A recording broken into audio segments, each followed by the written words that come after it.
This is the all-new Sage Classic R8, and it is the lightest fly rod Sage has ever built. And today, I'm here to review it. The new Classic R8 replaces the sort of kind of loved Trout LL in the Sage lineup. It's designed to be their moderate action, dry fly-ish rod. And frankly, they've made one of these rods for 20, 30 years even. But what makes this rod different is that it is extremely lightweight. And that's true in both physical weight, where this rod weighs 2.5 ounces, though we weighed it more like 2.6 ounces. And in swing weight, where it comes in at a hair over 61 gram meters squared. Now, in terms of swing weight, it is not an ultra light 9'5" weight, but by both of those measures, it is the lightest Sage that we've ever measured. And that's saying something. Sage is moving into, or at least towards, building lighter rods. And I'm a big fan of that. And to find out if this rod lives up to that marketing hype and is in fact the latest and greatest dry fly rod, we're gonna have to cast it. But before we take it out in the field, let's start out by showing you some of the great features on this new Classic R8. Starting from the bottom, we've got a single up-locking reel seat. You'll notice that this is a different reel seat than we've seen on any Sage. In fact, it seems that Sage does so much R&D just into their reel seats. But I guess that's okay because it is a good-looking reel seat, though I would prefer one that is keyed, something that doesn't spin, much like the Hardy. You've got a fairly standard wood insert here. This being sort of a pre-production model. I don't have a full sell sheet, so I don't know what species of wood it is, but it is fairly nice. And of course, we've got our standard snub-nosed half-wells grip with great cork, and this has been a Sage standard for many, many years, and it is one of the best grips out there. Then as we move up, you'll notice a nice brown blank. It's fairly similar to the Trout LL and most of the rods that Sage has done in this series of moderate action dry fly rods. And frankly, it's a pretty handsome rod overall. I like it. It does give you those sort of vintage vibes that you're looking for from the classic rod. Then as we go up, you'll notice they have, not surprisingly, not added alignment dots.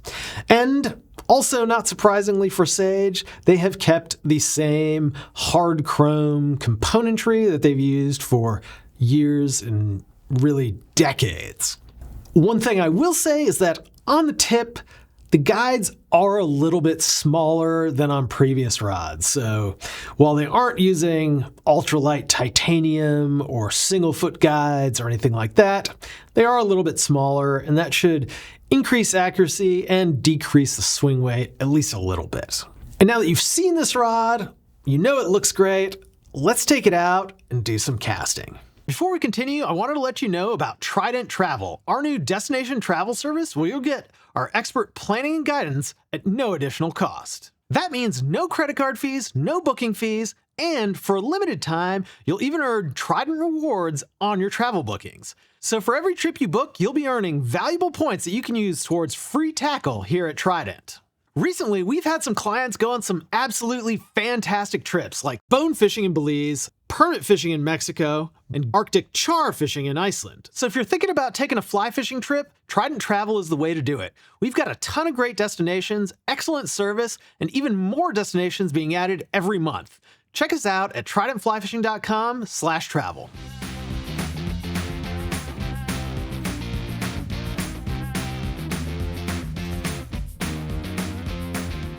Starting at our first distance of 30 feet, you come to realize pretty quickly that this is not a soft rod. This is not even a medium action rod by today's standards. If you're thinking something like a TNT Paradigm or a Scott G Series, this isn't really it. It's more of a medium fast rod. This new Classic R8 reminds me a lot of the NRX LP. It's still a powerful rod and one that does deliver a fair amount of performance. And at 30 feet, that means it's not going to be the best short distance rod. If you want to cast this rod in close and have it perform really well, I'd probably pair it with a heavily weight forward line. Today we cast it with MPX, which I know there's going to be a load of comments saying that I should have cast it with Rio Gold instead. Don't worry, I did try Rio Gold. I actually think it casts well with both of those lines. And that sort of reinforces the point that this is not too soft of a rod. Overall, I think that's a good thing. At 30 feet, it is accurate, but it's just not going to give you all that feedback that you'd get from a fiberglass rod. Moving back to 45 feet, it gives me all the vibes that I'm used to feeling for a medium fast trout rod. It really worked well with both a Rio Gold and an SAMPX, and that just shows you that this rod is a versatile rod. You can cast a technical dry fly, though I would do it on nothing lighter than a Rio Gold, or you can do some light nymphing. And we had a windy late December day here in Maine, though we did get lucky and catch a window without too much snow and reasonable temperatures to film this review. It still performed reasonably well at the middle distance, and it's quite accurate. Unfortunately, as you move back, the more moderate action starts to come into play, and at least in these windy conditions, it just did not have the strength and the power in that butt section to keep up. This is definitely a rod that is designed for those sort of short and middle distances, and as you'd expect, not one that's going to be great at longer distances. If you turn around and make a few casts with the wind, though, you'll find that actually it does pretty well. And if you're not dealing with challenging conditions, this is a rod that can absolutely act as your all-around 5-weight. And that's the Classic R8 in a nutshell. It's a medium fast rod that is going to be a pretty good all-around rod for anyone that's looking to do pretty much anything except cast really big flies into big winds or fish long distances in challenging conditions. I'd really say this is a great rod for most trout fishermen out there.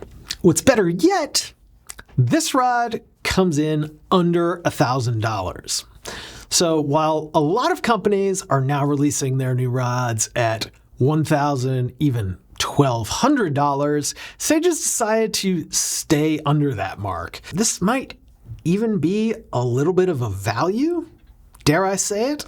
But let's find out if it is a good value by giving this rod a Poseidon score, starting with accuracy. The accuracy on this rod is good. It's really good at the middle distance, pretty good at the shorter distances, but unfortunately not very good at the long distances, and it earns an 8 out of 10. Up next is components, and Sage components are Sage components. They haven't changed. They are okay, and it earns a 7.5 out of 10.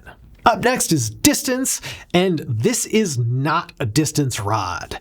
I'm going to say 7 out of 10.